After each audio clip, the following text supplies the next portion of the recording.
పాక్ ఆక్రమిత కశ్మీర్ దశాబ్దాలుగా ఇండియా పాకిస్తాన్ మధ్య నలుగుతున్న వివాదం.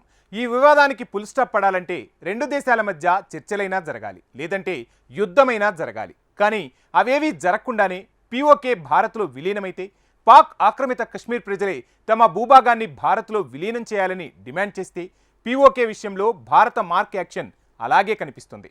రక్షణ మంత్రి రాజ్నాథ్ సింగ్ పీఓకే ప్రజలను భారత్లో కలవాలని పిలుపునిచ్చారు. పీఓకే ప్రజలను ఇస్లామాబాద్ విదేశీయులుగా చూస్తున్న వేళ తాము సొంత మనుషుల్లా చూసుకుంటామని హామీ ఇచ్చారు రాజ్నాథ్.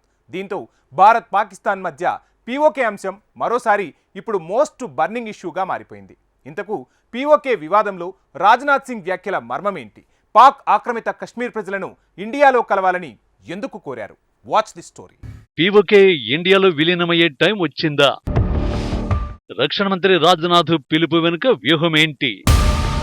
యుద్ధంతో పని లేకుండా పీఓకే విలీనం ఎలా సాధ్యం? यहाँ के विकास को देखकर पीओके के लोग कहेंगे कि हम पाकिस्तान के साथ नहीं रहना चाहते, हम भारत के साथ जाना चाहते हैं।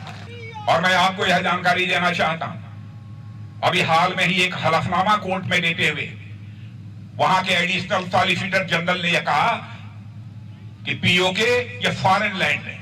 मैं पीओके के लोगों से कहना चाहता हूं, पाकिस्तान के लोग आपको फॉरेनर मानते हैं, आपको विदेशी मानते हैं, लेकिन भारत के लोग आपको विदेशी नहीं मानते हैं। पीओके के लोगों को हम अपना मानते हैं। आइए हमारे साथ आइए.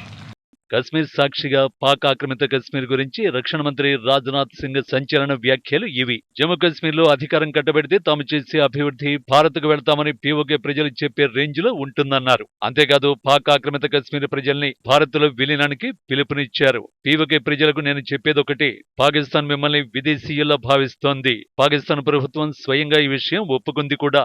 అందుకే రండి మాతో కలవండి అని రాజ్నాథ్ పిలుపునిచ్చారు. అలాగే పాక్ తో సంబంధాలు మెరుగుపడాలని భారత్ కూడా కోరుకుంటోందన్న రాజ్నాథ్ సింగ్ చర్చలు జరగాలంటే మొదట ఉగ్రవాదానికి ఊతమివ్వడాన్ని ఆ దేశం మానుకోవాలని పునరుద్ఘాటించారు. పాకిస్తాన్ తో సంబంధాల మాట ఎలా ఉన్నా పీఓకేపై రాజ్నాథ్ వ్యాఖ్యలు తీవ్ర చర్చకు కారణమవుతున్నాయి. ఎందుకంటే ఆ ప్రాంతం ఇస్లామాబాద్ కు వ్యతిరేకంగా తీవ్రంగా పోరాడుతోంది.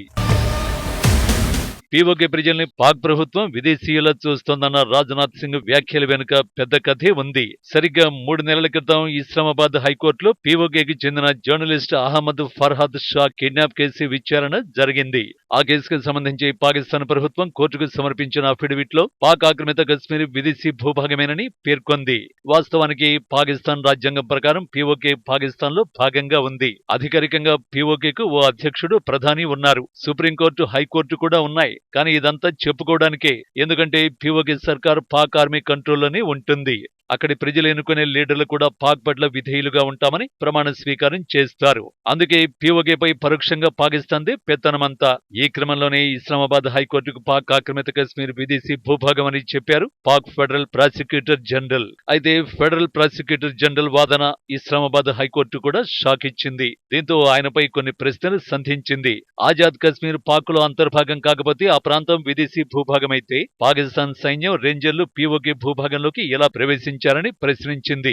ఈ మొత్తం ఎపిసోడ్ సోషల్ మీడియాలోనూ తీవ్ర చర్చకు కారణమైంది. తాజాగా రాజ్నాథ్ సింగ్ కూడా ఈ వ్యవహారాన్ని ప్రస్తావిస్తూ పాక్ ఆక్రమిత కశ్మీర్ ను ఇస్లామాబాద్ విదేశీ భూభాగంగానే పరిగణిస్తోందని, తాము మాత్రం సొంత మనుషులాగా చూసుకుంటామని ప్రకటించారు. पीओके के लोगों को हम अपना मानते हैं। आइए हमारे साथ आइए.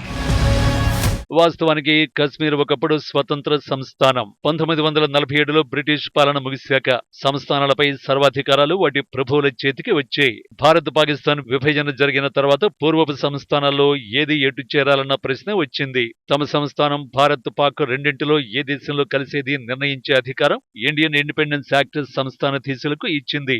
ఆ ప్రకారం జమ్మూ కశ్మీర్ మహారాజు హరి సింగ్ నిర్ణయం చేసే లోపే పాకిస్తాన్ ఆ రాజ్యాన్ని బలవంతంగా తనలో కలిపేసుకునే దుర్బుద్ధితో రైడర్ల పేరిట తన సైన్యాన్ని దుర్మార్గంగా దండెత్తించింది. జనావాసాలను కబళిస్తూ పాక్ సైన్యం శ్రీనగర్ దరిదాపులకు వచ్చేసింది. ఆ దశలో కశ్మీర్ మహారాజు హరి సింగ్ తన రాజ్యాన్ని ఇండియాలో చట్టబద్ధంగా విలీనం చేశారు. జమ్మూ కశ్మీర్ ఎప్పుడైతే భారత్ లో విలీనమైందో దాని ప్రాదేశిక సమగ్రతను రక్షించడం భారత ప్రభుత్వ బాధ్యత అయింది. ఆ వెంటనే కశ్మీర్లోకి దూసుకొస్తున్న పాక్ సైన్యాన్ని అడ్డుకునేందుకు ఇండియన్ ఎయిర్ ఫోర్స్ రంగంలోకి దిగింది. అనుకున్నట్టే ఇండియన్ ఎయిర్ ఫోర్స్ శ్రీనగర్ వైపు దూసుకొస్తున్న పాక్ సేనలపై నిప్పుల వర్షం కురిపించింది. భారత సైనికులు అప్పటికే పాక్ ఆక్రమించుకున్న ప్రాంతాలను తిరిగి సొంతం చేసుకుంటూ దూసుకుపోయారు. మరికొన్ని రోజులు అదే పోరాటం జరిగితే ప్రస్తుతం పీఓకేగా చెబుతున్న ప్రాంతం అప్పుడే భారత్లో అంతర్భాగమై ఉండేది. కానీ అలా జరగలేదు. ఆర్మీ జనరల్స్ వద్దన్నా వినకుండా సైనిక చర్యను అర్ధాంతరంగా ఆపించేశారు నెహ్రూ. తర్వాత ఐక్యరాజ్య సమితి గడప తొక్కారు. మహారాజు సంతకంతో ఖరారైపోయిన విలీనాన్ని స్వయంగా తానే తిరగదోడారు. ప్రజాభిప్రాయ సేకరణ జరగాలంటూ దేశంలో మరే సంస్థానానికి పెట్టని షరతును జమ్మూ కాశ్మీర్ విషయంలోనూ ఎవరూ అడగకుండానే చొప్పించారు.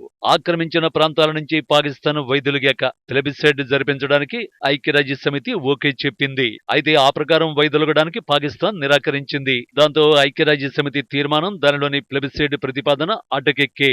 ఇలా మన కశ్మీర్ పాక్లో అంతర్భాగమై పడరాని పాట్లు పడుతోంది. నిజానికి మెజారిటీ ప్రజలు తమను భారత్లో విలీనం చేయాల్సిందిగా ఓటేస్తే పాక్ ఆక్రమిత కశ్మీర్ భారత్లో కలిసి తీరాల్సిందే. అందుకు సంబంధించిన రిజల్యూషన్ 1948లోనే ఆమోదం పొందింది.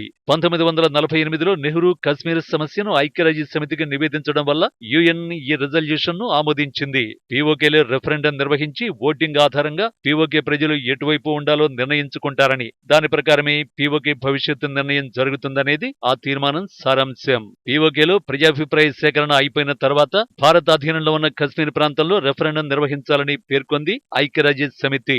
కానీ అప్పట్లో రెఫరెండం నిర్వహించడానికి పాకిస్తాన్ నిరాకరించింది. ఐక్యరాజ్య సమితి భారత కశ్మీర్లో మాత్రమే రెఫరెండం నిర్వహించాలని తీర్మానం చేసిందని, పీఓకేలో కాదని వాదించింది. కానీ ఇది వాస్తవం కాదు. ముందు పాకిస్తాన్ తన అధీనంలో ఉన్న కశ్మీర్, గిల్గిట్ బాల్టిస్తాన్లలో రెఫరెండం నిర్వహించాలి.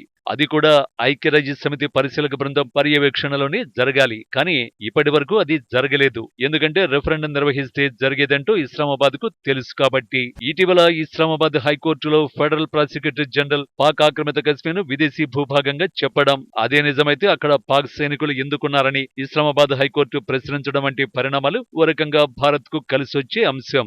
అంతర్జాతీయ సమాజం పాకిస్తాన్ ఉగ్రవాద దేశంగా గుర్తించేందుకు చేసిన పోరాటాన్ని పీఓకే విషయంలోనూ చేస్తే 1948లో నిలిచిపోయిన ఐక్యరాజ్య సమితి ఓటింగ్ ప్రక్రియను ఇప్పుడు జరిగేలా చేసే అవకాశం దొరుకుతుంది. పాకిస్తాన్ ఫెడరల్ ప్రాసిక్యూటర్ జనరలే పీఓకే విదేశీ భూభాగమని ప్రకటించారు కాబట్టి, ఇదే సమయంలో పీఓకే ప్రాంత ప్రజలు ఇస్లామాబాద్ నుంచి విముక్తి కోరుకుంటున్నారు కాబట్టి పాక్ ఆక్రమిత కశ్మీర్లో ఓటింగ్ నిర్వహించాల్సిందిగా ఐక్యరాజ్య సమితిపై ఒత్తిడి తీసుకురావచ్చు.